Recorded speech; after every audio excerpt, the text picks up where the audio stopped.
Assalamu alaikum dear students. Welcome to the Dr. Abdullah Academy, the most powerful physics series of the year.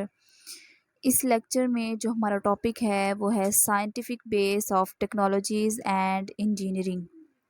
इसको देख लेते हैं। आज ये हमारा अल्हम्दुलिल्लाह सुम्मा अल्हम्दुलिल्लाह ये हमारा इस चैप्टर का लास्ट वाला टॉपिक है।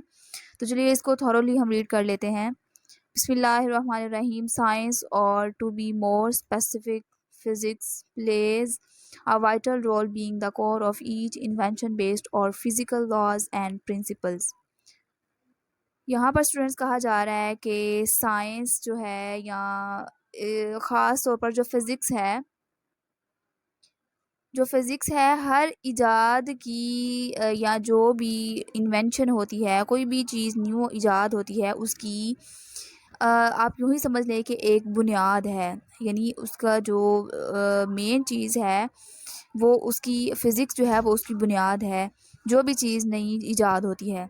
क्योंकि ये जो है ये फ़िज़िकल लॉज़ और जो फ़िज़िकल लॉज़ होते हैं, ये जो प्रिंसिपल्स होते हैं उनकी बुनियाद पर वो मबनी होती है।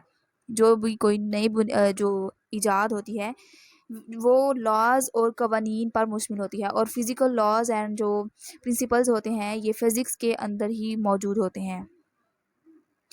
स्टूडेंट्स, अब दुनिया में कोई भी नई इन्वेंशन जैसे मोबाइल फ़ोन्स हैं, जैसे एरोप्लेन है, जैसे कार है, कंप्यूटर है, जो भी चीज़ है, जो भी चीज़ न्यू जो है इन्वेंट होती है, उन सब के पीछे फ़िज़िक्स के लॉज़ काम कर रहे होते हैं।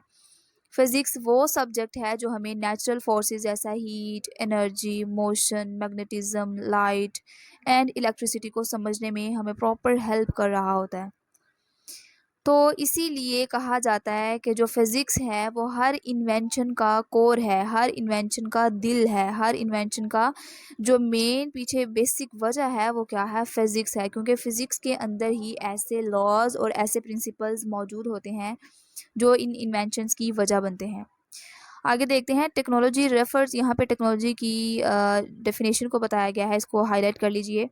Technology refers to the methods and techniques developed by using scientific knowledge.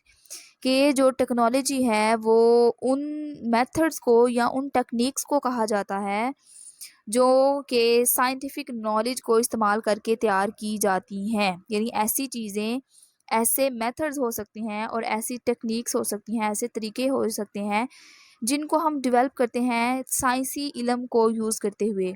यानी जब हम साइंस के इल्म को प्रैक्टिकल तौर पर इस्तेमाल करते हैं तो वो टेक्नोलॉजी बन जाती है। मिसाल के तौर पर स्टूडेंट्स, जैसे इलेक्ट्रिसिटी के जो प्रिंसिपल्स हैं उनको समझना एक साइंस है। यानी इलेक्ट्रिसिटी कैसे प्रोड्यूस होती है और ये कैसे वर्क करती है, ये सब समझना जो है ये साइंस है। लेकिन बिजली से पंखा चलाना, बिजली से बल्ब को चलाना या बिजली से मोबाइल फ़ोन को चलाना, ये सब क्या है, ये टेक्नोलॉजीज़ हैं। यानी कि जो टेक्नोलॉजी है वो साइंसी जो नॉलेज है उसको इस्तेमाल करके तैयार की जाती हैं, ये वाली टेक्नोलॉजी वाली चीज़ें। आगे देखते हैं। It may be a machine technology और a software program of information technology. कि ये जो टेक्नोलॉजी होती है ये किसी भी टाइप की हो सकती है, चाहे ये मशीन से मुतालिक भी टेक्नोलॉजी हो सकती है, या फिर ये स्टूडेंट सॉफ्टवेयर प्रोग्राम यानी कि जो इंफॉर्मेशन टेक्नोलॉजी के मुतालिक भी हो सकती है। यहाँ पे टेक्नोलॉजी की 2 टाइप्स यहाँ पे बयान की हैं। यहाँ ये शॉर्ट क्वेश्चन भी बन सकता है, इसको हाईलाइट कर लीजिए कि जो टेक्नोलॉजी है वो 2 तरह से हो सकती है। एक मशीन टेक्नोलॉजी है और दूसरा सॉफ्टवेयर टेक्नोलॉजी है। मशीन टेक्नोलॉजी जैसा कि गाड़ियाँ हैं, जैसे वॉशिंग मशीन है, जैसे एरोप्लेन्स हैं, ठीक है? तो ये क्या है, ये मशीन टेक्नोलॉजी की रिलेटेड है। और इसके बाद आ जाती है दूसरी टाइप जो कि है सॉफ्टवेयर टेक्नोलॉजी, जैसा कि कंप्यूटर प्रोग्राम्स हैं, जैसे मोबाइल ऐप्स हैं। इसके बाद इसी तरह आ जाता है मोबाइल के अंदर जो वेबसाइट्स होती हैं। ये सारी जो टेक्नोलॉजी है ये सिर्फ फिज़िकल मशीन्स तक महदूद नहीं होती बल्कि डिजिटल वर्ल्ड में भी इक्वली तौर पर इम्पोर्टेंस रखती हैं। आगे देखते हैं। फॉर एग्ज़ाम्पल यहाँ पे कुछ एग्ज़ाम्पल्स बयान की गई हैं। अब हम देखते हैं कि मुख्तलिफ़ टेक्नोलॉजीज़ जो हैं वो कैसे डिफरेंट प्रिंसिपल्स ऑफ साइंस पर बनी होती हैं। देखिए पहली वाली एग्जांपल ऑटोमोबाइल टेक्नोलॉजी, यहाँ पर अब उसने ऑटोमोबाइल टेक्नोलॉजी को एज एग्जांपल दिया है। Is based on the principles of the thermodynamics, के जो गाड़ियों की टेक्नोलॉजी होती है उसको ऑटोमोबाइल टेक्नोलॉजी कहते हैं। और वो किस पर बेस होती है, वो थर्मोडायनामिक्स के असूलों पर बेस होती है। यानी जो गाड़ियों के अंदर इंजन यूज़ होते हैं, और गाड़ियों के जो इंजन होते हैं वो क्या करते हैं, हीट एनर्जी को मैकेनिकल एनर्जी में कन्वर्ट कर देते हैं। और ये जो है उसको थर्मोडायनामिक्स प्रिंसिपल्स कहते हैं। तो अगर थर्मोडायनामिक्स प्रिंसिपल्स ना होता तो गाड़ियाँ या जो इंजन्स हैं वो कभी भी एग्जिस्ट ना करते, और अगर इंजन्स यूज़ ना होते गाड़ियों में तो गाड़ियाँ कभी भी रन ना कर सकती। तो पीछे जो बेसिक प्रिंसिपल है वो क्या है, थर्मोडायनामिक्स। और थर्मोडायनामिक्स कौन सा प्रिंसिपल है, ये हमने फिजिक्स के अंदर पढ़ा, और ये फिजिक्स का कॉन्सेप्ट है। आगे देखते हैं सेकंड एग्जांपल जो कि है रेडार टेक्नोलॉजी। रेडार टेक्नोलॉजी को देखते हैं। Radar technology is based on the detection and reflection principles of electromagnetic waves. Radar technology है ये इलेक्ट्रोमैग्नेटिक जो वेव्स होती हैं उनको डिटेक्ट करता है और उनको जो है रिफ्लेक्ट करता है, और उसके असूलों पर ये मबनी होता है। यानी जो रेडार जो एक रेडार जो इंस्ट्रूमेंट है ये क्या करता है, ये इलेक्ट्रोमैग्नेटिक वेव्स को भेजता है।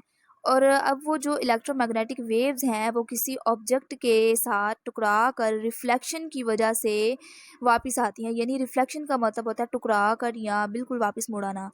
रिफ्लेक्शन की वजह से वो वापस आती हैं, और इसी से पता चलता है कि सामने कोई जहाज़ या गाड़ी जिसको जहाज़ है या गाड़ी है उनके अंदर इसको यूज़ किया जाता है। और ये जो है ये एक टेक्निक है, और इसी से जो समुंदर की गहराई को मालूम किया जाता है, क्योंकि जब वेव्स जो हैं वो टकरा कर वापस आती हैं तो उनकी जो पैमाइश या लेंथ है या उसको मालूम करते हुए हम डेप्थ को या उसके बाद डिफरेंट किस्म की चीज़ों को हम यूज़ करते हुए, डिफरेंट कॉन्सेप्ट को यूज़ करते हुए हम डिफरेंट जो है चीज़ों का पता लगा सकते हैं। तो ये भी एक टेक्नोलॉजी है जिसके अंदर जो है दो चीज़ें यूज़ होती हैं, डिटेक्शन एंड रिफ्लेक्शन। यानी जो वेव्स होती हैं वो टकरा कर वापस आ जाती हैं, और इस प्रिंसिपल को यूज़ करते हुए हम डिफरेंट जो कॉन्सेप्ट हैं उनके बारे में पता लगा सकते हैं। इसको यूज़ किया जा सकता है नेविगेशन के अंदर, वेदर फोरकास्टिंग के अंदर, और डिफेंस सिस्टम वगैरह के अंदर इसको यूज़ किया जा सकता है। आगे देखते हैं थर्ड वाला पॉइंट के जो कि है लेज़र टेक्नोलॉजी के बारे में, उसको देखते हैं कि ये क्या है। Laser technology is based on the principles of atomic physics. अब जो लेज़र टेक्नोलॉजी है वो जो एटॉमिक फ़िज़िक्स है उसके असूलों पर काम करती है। अब जो लेज़र है वो रोशनी की एक पावरफुल बीम कह सकते हैं आप, कि एक रोशनी की एक पावरफुल बीम होती है जो कि एटम के अंदर होने वाले प्रोसेस के ज़रिए से बन रही होती है। अब ये जो लेज़र टेक्नोलॉजी है ये मॉडर्न जो साइंस है उसका कमाल है। तो ये जो है इस लेज़र के अंदर बेसिकली एक बीम होती है इलेक्ट्रॉन्स की, और इलेक्ट्रॉन्स की बीम होती है, और जब वो एक तेज़ रफ्तारी के साथ हरकत करते हैं तो उससे जो है इलेक्ट्रॉन्स के अंदर जो रिएक्शन हो रहे थे उसकी वजह से रोशनी क्रिएट होती है, तो इससे जो है वो बीम बनती है। It is widely used in medical diagnosis and treatment, metrology, industry, telecommunication and space exploration. अब ये जो लेज़र टेक्नोलॉजी है इसको कहाँ कहाँ पे यूज़ किया जाता है, यहाँ उस पर यूज़ बताया गया है कि ये वसी पैमाने पर इस्तेमाल होती है। जैसा कि यहाँ पे बताया गया है डायग्नोसिस, मेडिकल डायग्नोसिस में, यानी बीमारियों की तशख़ीस करने के लिए। इसके बाद इसको यूज़ किया जाता है मेटलर्जी में, यानी दांतों की सनत में, जहाँ पर ये अलॉयज़ वगैरह बनते हैं या दाँतें वगैरह बनती हैं, मेटलर्जी वाले कामों में इसको यूज़ किया जाता है। और उसके बाद इंडस्ट्री में ये जो आम सनतें होती हैं उसके अंदर इसको काफ़ी यूज़ किया जाता है। उसके बाद इसको टेलीकम्युनिकेशन में ये बहुत ज़्यादा यूज़ होता है, और स्पेस एक्सप्लोरेशन में, यानी खला के अंदर कोई भी तलाश करनी हो वहाँ पर ये यूज़ होता है। अब ये स्टूडेंट यहाँ पर इसके डिटेल में यूजेस बताए गए हैं, इनको अब अच्छे से समझ लेते हैं। ये जो मैंने अभी आपको बताए कि जो लेज़र टेक्नोलॉजी है वो हर फील्ड में यूज़ हो रही होती है, चाहे वो मेडिकल के रिलेटेड है, चाहे वो आम इंडस्ट्री है, चाहे वो टेलीकम्युनिकेशन है। तो इसको देखते हैं कि जो मेडिकल फील्ड है उसके अंदर जो डॉक्टर होते हैं वो लेज़र का इस्तेमाल करते हैं सर्जरीज़ करने के लिए, या कैंसर का ट्रीटमेंट हो गया, या डिफरेंट किस्म के जो लेज़र की मदद से किए जाने वाले ऑपरेट होते हैं वो कर रहे होते हैं मेडिकल की फील्ड में। उसके बाद अगर इंडस्ट्री की बात की जाए तो इंडस्ट्री में जो लेज़र होते हैं वो कहाँ कहाँ पे यूज़ होते हैं, वो स्टूडेंट यूज़ होते हैं मेटल्स को कट करने के लिए या वेल्डिंग करने के लिए, तो डिफरेंट तरीक़ों के लिए जो है ये लेज़र यूज़ होते हैं, और लेज़र जो है ये इंडस्ट्री के अंदर काम को बहुत ज़्यादा ईज़ी बना देते हैं। आगे है थर्ड वाला यूज़ बताया टेलीकम्युनिकेशन। तो टेलीकम्युनिकेशन में स्टूडेंट जो ये जो होते हैं लेज़र, ये यूज़ होते हैं इंटरनेट में, जिसकी वजह से जो डाटा है वो एक जगह से दूसरी जगह ट्रांसफ़र होता है लेज़र की वजह से। तो इसी वजह से यहाँ पर लेज़र यूज़ होता है, और लेज़र की मदद से ही जो डाटा है वो एक जगह से दूसरी जगह पहुँचाया जा सकता है, और ये काम पॉसिबल हो सकता है। अब लास्ट वाला यहाँ पे यूज़ ये बताया गया है कि स्पेस एक्सप्लोरेशन में जो लेज़र का काम है वो बहुत अहम किरदार अदा करता है। लेज़र को भेजा जाता है, जब लेज़र दोबारा जो बीम है वो रिफ्लेक्ट होकर वापस आती है, तो उसको डिटेक्ट करके और उसकी जो लेंथ है उसको मेज़र करके पता लगाया जा सकता है कि कोई ऑब्जेक्ट है वो कितनी दूर वाक़ है। तो इस लिहाज से जो ये फिज़िस्ट होते हैं या जो साइंटिस्ट होते हैं वो फिर लेंथ मेज़र कर लेते हैं कि इसी इसी मेथड को यूज़ करते हुए जो है उन्होंने ये लेंथ मेज़र की कि सूरज ज़मीन से कितने फ़ासले पर है, या चाँद जो है उसका डायमीटर कितना है। क्योंकि वैसे फ़ीते की मदद से या किसी और इंस्ट्रूमेंट की मदद से ये पता लगाना बहुत बहुत मुश्किल बल्कि इम्पॉसिबल था। लेज़र को यूज़ करते हुए ही उन्होंने ये सब चीज़ें जो है ये फाइंड आउट की हैं। तो लेज़र जो है ये हर फील्ड में बहुत इंपॉर्टेंट जो है रोल जो है वो प्ले कर रहा होता है। आगे देखते हैं, engineering is a process of applying various technologies and scientific principles to design various instruments, tools and build things that help to meet the specific needs in every walk of life। अब यहाँ ऊपर तक उसने हमें बताया था technology के बारे में, अब आगे वो इंजीनियरिंग के बारे में बता रहा है कि इंजीनियरिंग जो है वो दरअसल एक ऐसा प्रोसेस होता है जिसके अंदर मुख्तलिफ़ टेक्नोलॉजीज़ और जो साइंटिफिक प्रिंसिपल्स होते हैं या जो साइंसी असूल होते हैं उनको इस्तेमाल किया जाता है। उनको इस्तेमाल करके वेरियस इंस्ट्रूमेंट्स यानी ऐसे ऐसे डिफरेंट किस्म के आलात या इंस्ट्रूमेंट्स बनाए जाते हैं, और टूल्स बनाए जाते हैं यानी औज़ार बनाए जाते हैं, एंड बिल्ड थिंग और ऐसी चीज़ें बनाई जाती हैं जो कि इंसानी ज़िंदगी की मुख्तलिफ़ जो ज़रूरियात होती हैं उसको पूरा करने में हेल्प करती हैं। इंजीनियरिंग में स्टूडेंट बहुत फ़ायदा होता है इंसानी ज़िंदगी यानी डेली लाइफ में डिफरेंट चीज़ें होती हैं जो इंजीनियर जो है वो हमें तैयार करके दे रहे होते हैं, जो कि हमारी डेली प्रैक्टिकल लाइफ में हमारी बहुत हेल्प करते हैं। इंजीनियर वो शख्स होता है स्टूडेंट जो कि साइंस और टेक्नोलॉजी को प्रैक्टिकल तौर पर डिज़ाइन करता है। वो मशीन्स है मतलब डिफरेंट किस्म की जो टेक्नोलॉजी होता है उसको यूज़ करते हुए उससे डिफरेंट जो है इंस्ट्रूमेंट्स बना रहा होता है, जैसा कि मशीन्स हैं, ब्रिजेस हैं, मोबाइल डिवाइसेस हैं, डिफरेंट टूल्स वगैरह डिज़ाइन करता है ताकि इंसान की ज़िंदगी जो है वो आसान हो सके।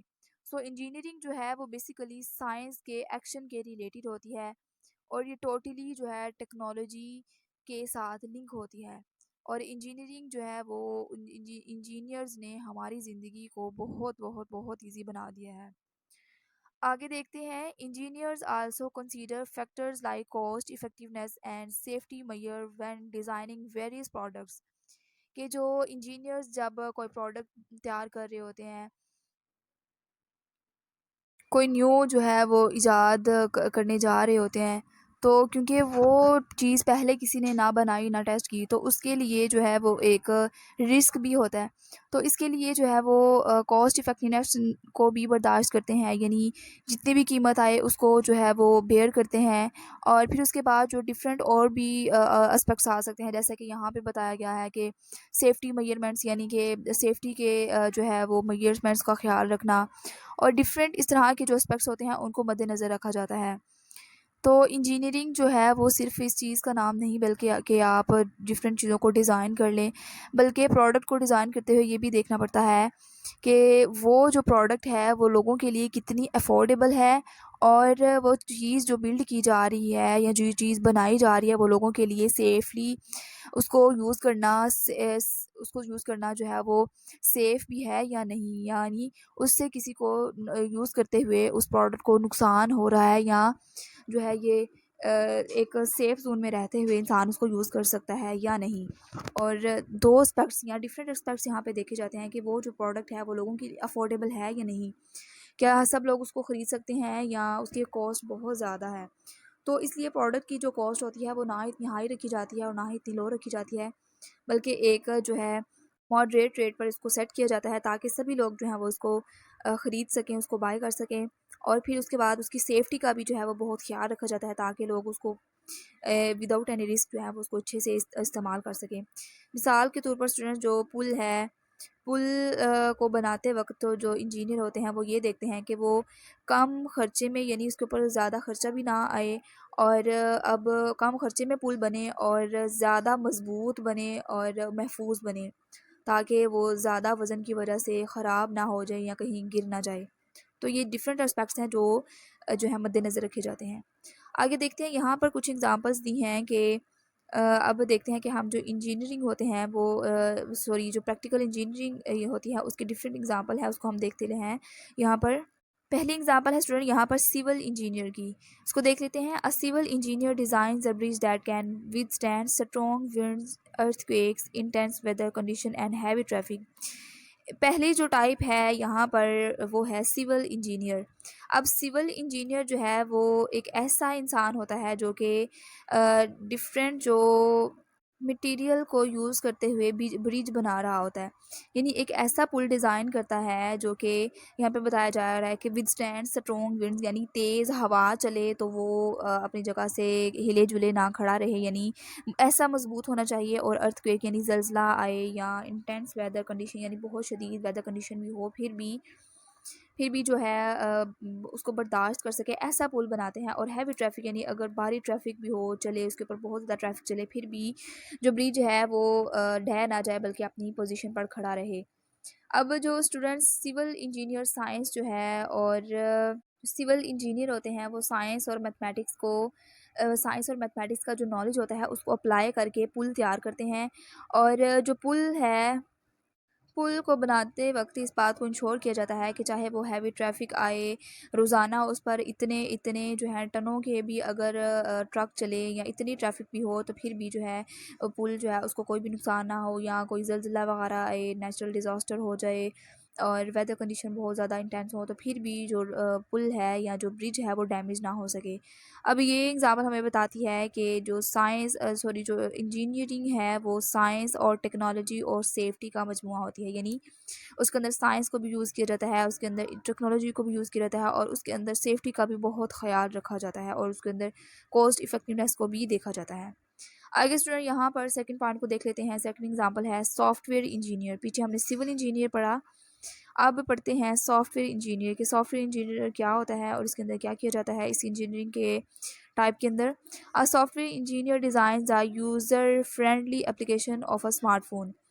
अब जो एक सॉफ्टवेयर इंजीनियर होता है वो क्या करता है, स्मार्टफ़ोन के लिए एक ऐसे एप्लीकेशंस डिज़ाइन करता है जो कि इस्तेमाल करना जो है बहुत ज़्यादा इजी हो और यूज़र फ्रेंडली हो, यानी यूज़र उसको अच्छे तरीके से इस्तेमाल कर सके। स्टूडेंट्स, अब आपके मोबाइल में जो ऐप्स होते हैं जैसे कि यूट्यूब है, जैसे व्हाट्सएप है, जैसे गेम्स हैं, तो गूगल है, टिकटॉक हैं, तो ये जो सारे ऐप्स होते हैं ये जो सॉफ्टवेयर इंजीनियर्स होते हैं उनके ही डिज़ाइन किए हुए होते हैं। इनका मकसद ये होता है कि जो ताकि एप्लीकेशन को इजी टू यूज़ बनाया जाए, यानी मोबाइल का इस्तेमाल करना इजी हो जाए ताकि हर उम्र का इंसान इसे आसानी से चला सके। अगर कोई ऐप मुश्किल हो तो लोग उसे इस्तेमाल नहीं करेंगे, इसीलिए जो ये सॉफ्टवेयर इंजीनियर होते हैं ये यूज़र फ्रेंडली डिज़ाइन करते हैं ताकि हर एज का जो इंसान है उसको प्रॉपर या इजी तौर पर उसको यूज़ कर सके और उससे इंगेज हो सके। आगे देखते हैं, यहाँ पर थर्ड वाली हमारे पास लाइन है कि an aviation engineer looks for lighter material which can withstand sudden and severe disturbance and extreme weather condition during the flight of an airplane. अब ये जो एविएशन इंजीनियर होते हैं ये ऐसे लाइटर मटेरियल यानी हल्के वज़न के मटेरियल तलाश करते हैं, और ताकि जो जहाज़ जब उड़े यानी जहाज़ जब फ़्लाइट करे during the flight of aeroplane, यानी जब जहाज़ प्रवास करे तो उसके दौरान स्टूडेंट जो सडन और सीवियर डिस्टर्बेंस होते हैं, यानी अचानक और शदीद जो डिस्टर्बेंस और यानी जो झटके लगते हैं और इंतहाई जो ख़तरनाक मौसमी हालात होते हैं उसको बर्दाश्त कर सके। वो आसमान में उड़ता है तो उस पर जो है स्ट्रॉन्ग विंड्स का भी असर हो रहा होता है, इसके बाद उस पर टर्बुलेंस भी उस पर लग रही होती है और एक्सट्रीम वेदर कंडीशन भी उस पर असर डाल रहे होते हैं। तो जो एविएशन इंजीनियर होते हैं उनका काम ये होता है कि ऐसे लाइट वेट लेकिन स्ट्रॉन्ग ऐसे मटेरियल्स तैयार करें, यानी कि जिनका वेट या वज़न लाइट हो, हल्का हो, लेकिन वो मटेरियल जो है वो बहुत ज़्यादा मजबूत हो। ऐसे मटेरियल तैयार करते हैं जो जहाज़ को सेफ़ रखें और ज़्यादा फ्यूल भी जो है वो कंज्यूम ना करे। इसी वजह से जो आज के मॉडर्न एरोप्लेन्स होते हैं वो ज़्यादा फास्ट होते हैं और वज़न में लाइट होते हैं और सेफ़ होते हैं और एनर्जी भी कम यूज़ करते हैं, एनर्जी एफिशिएंट होते हैं। आगे चलते हैं। Through the science technology and engineering fields seem distinct but they often work together, यानी अगरचे जो साइंस है, टेक्नोलॉजी है या इंजीनियरिंग के जो डिफरेंट फील्ड्स होते हैं, इनके ये जो शोबे होते हैं वो अलग अलग नज़र आ रहे होते हैं, लेकिन ये जो होते हैं अक्सर एक दूसरे के साथ जो है कहता है कि ऑफन वर्क टुगेदर, यानी अक्सर एक दूसरे के साथ मिलकर काम करते हैं। यहाँ पर इसके कहने का मतलब ये है कि ये दोनों तीनों चीज़ें यानी साइंस है, टेक्नोलॉजी है, इंजीनियरिंग है, इनके तीनों के जो फील्ड्स हैं वो हमें इस तरह लगता है कि ये अलग अलग हैं, लेकिन हकीकत में क्या होता है कि ये एक दूसरे के बगैर मुकम्मल नहीं है। यानी जब एक डिस्कवरी तब ही फ़ायदेमंद हो सकती है या तब ही उसको डिस्कवर किया जा सकता है कोई भी चीज़ है जब इस डिस्कवरी को टेक्नोलॉजी में बदला जाए और फिर इंजीनियरिंग जो है वो इसे प्रैक्टिकल शक्ल में ले आए। सो ये जो तीनों चीज़ें हैं, साइंस है, साइंस एक नॉलेज को कहते हैं और टेक्नोलॉजी है वो, इसको हमने पीछे पढ़ा कि टेक्नोलॉजी और इंजीनियरिंग क्या होती है। तो जो टेक्नोलॉजी और इंजीनियरिंग है वो साइंस को प्रैक्टिकल शक्ल में लेकर आते हैं। तो ये जो तीनों चीज़ें हैं ये आपस के अंदर लिंक्ड होती हैं। Scientific discoveries lead to new technologies and engineering rely on scientific knowledge for our benefits and comforts। यानी जो साइंटिफिक डिस्कवरीज होती हैं, जो साइंसी दरियाफ्तें होती हैं, वो क्या करती हैं, वो न्यू टेक्नोलॉजीज़ को जन्म देती हैं, यानी न्यू टेक्नोलॉजीज़ को लेकर आती हैं और इंजीनियर्स जो होते हैं वो हमारी आसानियों और जो हमारा कॉम्फर्ट्स होता है, यानी जो फ़ायदे के लिए साइंसी जो नॉलेज होता है उसके ऊपर इन्हसार करते हैं। मिसाल के तौर पर स्टूडेंट्स इलेक्ट्रिसिटी की मिसाल ले लें कि इलेक्ट्रिसिटी जो है वो इलेक्ट्रिसिटी की जो डिस्कवरी है वो एक प्योर साइंस थी। इससे जो है यानी इलेक्ट्रिसिटी की जो डिस्कवरी वो एक साइंस थी, फिर उससे टेक्नोलॉजी बनी जैसा कि इलेक्ट्रिक फ़ैन है, बल्ब है, मोटर है। फिर इंजीनियर्स ने इन टेक्नोलॉजीज़ को डिज़ाइन करके हमारी रोज़मर्रा ज़िंदगी में आसानियाँ पैदा की। इसी तरह इंटरनेट भी पहले एक साइंटिफिक आइडिया था, यानी सबसे पहले एक आइडिया हुआ करता था कि इस तरह अगर किया जाए, यानी एक साइंस में सिर्फ एक नॉलेज हुआ करता था। फिर टेक्नोलॉजी बनी, यानी जो प्रॉपर तौर पर अब मोबाइल फ़ोन बने और उसके बाद डिफरेंट इंटरनेट के जो इंस्ट्रूमेंट्स हैं वो बने। फिर उसके बाद जो इंजीनियर आए और इंजीनियर्स ने इसे पूरी दुनिया में जो है वो आम कर दिया। अब जो ये इंटरनेट का दौर है या इंटरनेट का दौर है, अब जो इंटरनेट है वो एक आम और कॉमन चीज़ बन गई है। They are the potent for change in the outlook of mankind in shaping lifestyle and influencing our way of thinking। ये सब जो है यानी साइंस, टेक्नोलॉजी और इंजीनियरिंग जो है ये इंसान की सोच, इंसान का जो लिविंग स्टाइल है और दुनिया को देखने का जो एक पर्सपेक्टिव है, यानी उसका जो एक दुनिया को देखने का जो अंदाज़ है उसके अंदर तब्दीली लाने की जो ताकत रखते हैं। यानी जो टेक्नोलॉजी है, साइंस और इंजीनियरिंग है, उसने इंसान की जो ज़िंदगी है उसको ही बदल कर रख दिया है। साल पहले लोग जो थे वो घोड़ों पर सफ़र किया करते थे, लेकिन आज एरोप्लेन्स में और इसी तरह हाई स्पीड ट्रेन्स में सफ़र करते हैं। पहले लोग जो थे वो खतूत लिखकर महीनों बाद जवाब लेते देते थे, लेकिन अब जो है वो मिनटों और सेकंड्स का काम होता है, यानी व्हाट्सएप के ज़रिए और इसके बाद ईमो के ज़रिए डिफरेंट जो इस तरह के ऐप्स हैं, जो फेसबुक है, व्हाट्सएप है, इसी तरह जो इंस्टा है, और इनके ज़रिए जो लोग होते हैं एक दूसरे के साथ लिंक्ड रहते हैं और सेकंड्स के अंदर एक दूसरे से बातचीत कर सकते हैं। तो ये सब चीज़ें जो है ये हमारी लाइफस्टाइल में, हमारी थिंकिंग में और सोसाइटी को बदलने की पावर रखते हैं। इसीलिए स्टूडेंट्स कहा जाता है कि साइंस और इंजीनियरिंग जो है वो इंसान की दुनिया को शेप देती हैं, यानी इंसान की जो दुनिया है उसको तश्कील देते हैं। तो ये था हमारा आज का टॉपिक। आई होप कि अच्छे से समझ आ गया होगा आपको। यहाँ तक स्टूडेंट हमारा ये वाला चैप्टर अल्हम्दुलिल्लाह आज कवर हुआ। मिलते हैं नेक्स्ट वीडियो में, तब तक के लिए अपना ख्याल रखिएगा। अल्लाह हाफिज़।